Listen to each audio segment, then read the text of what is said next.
E3 2018 is officially over and we got tons of amazing and cool surprises this year, but I think it's safe to say that Bethesda really stole the show.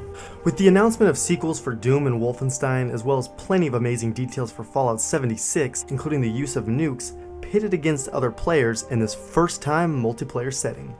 But the biggest announcement of all, The Elder Scrolls 6. That's right, it was finally announced. In the last gaming news video, I sort of discussed how I expected details about Fallout 76 to come out on E3, which happened, but even though I made a joke about Elder Scrolls 6, I did not actually expect it to be announced this soon, or even ever. So this was a pleasant surprise. Anyway, we're going to talk about all this and more, coming up in just a bit.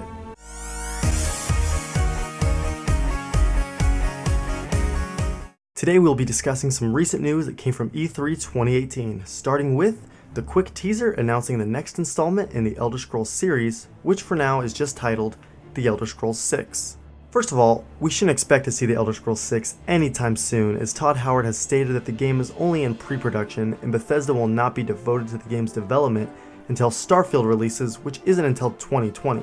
Back in 2016 and then again in 2017, Bethesda said they weren't in production yet, so this trailer was a nice way to just say it's happening. But like I said, we won't see it for a while. If Starfield releases in 2020, which is what it's kind of expected to be released at, I think we can expect to see The Elder Scrolls 6 sometime in the early 2020s, around 10 years after Skyrim. Which, yes, is a long wait, but I know it's one that will be well worth it. Now, one big question is, where will this game take place? With so little information or visuals given, it's hard to say really, but fans have been analyzing the teaser for clues. I mean, Todd Howard did say that this teaser does hint where the game is set. Many people had originally thought this game may take place in Valenwood, but now after seeing this, I think myself and many others are believing that it'll be set in High Rock, as the land does appear to consist of a mountainous range practically in the clouds. Although, High Rock has been used in previous Elder Scrolls games, and it's possible that Bethesda is trying to bring us an entirely new land, which would leave Valenwood, Elsewhere, or the Black Marsh as the only possibilities if that were the case. Anyway, that's all we really have to discuss on the game, as like I said, we weren't given much. But in my opinion, this teaser was enough just to satisfy me for now. I'm extremely excited to see the development of this game progress in the future, as Skyrim is my second favorite video game of all time, and I'm just thrilled to see that a new Elder Scrolls game is actually happening. Another big topic of E3 that we should discuss is EA's conference, which, as usual, was a bit awkward. Like, they're just up there appearing completely nervous to say anything or reveal anything. It's great. Although their conference was somewhat lackluster, they did make several worthy announcements, including more details on Battlefield 5, such as the fact that the environments and war zones are going to become even more destructible than before, which is always great to hear. But some bigger news here is that the game is going to have a Battle Royale mode. Well, who would have guessed that? It seems that every big game is trying to jump onto this trend, but after seeing how well PUBG and Fortnite have been performing, it should be no shock as to why.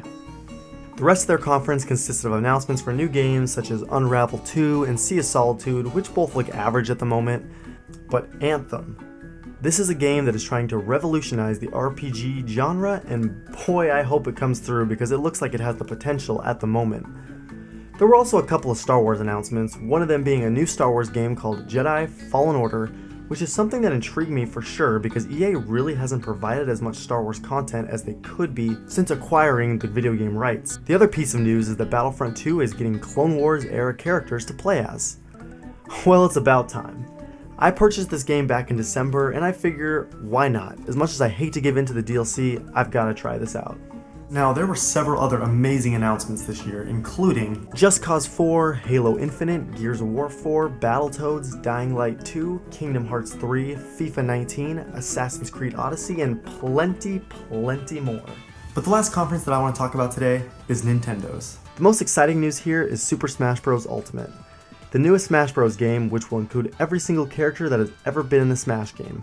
It's going to be the biggest crossover event in gaming history. Plus, 8-player battles are making a return. I've never been a massive fan of the Smash games, but still, I'm really excited to see the release of this game, and more likely than not, I'll be picking it up when it releases. Other news that Nintendo announced was, we guessed it, Fortnite. In my last gaming news video, I mentioned that it was most likely coming to Switch, but not anytime soon.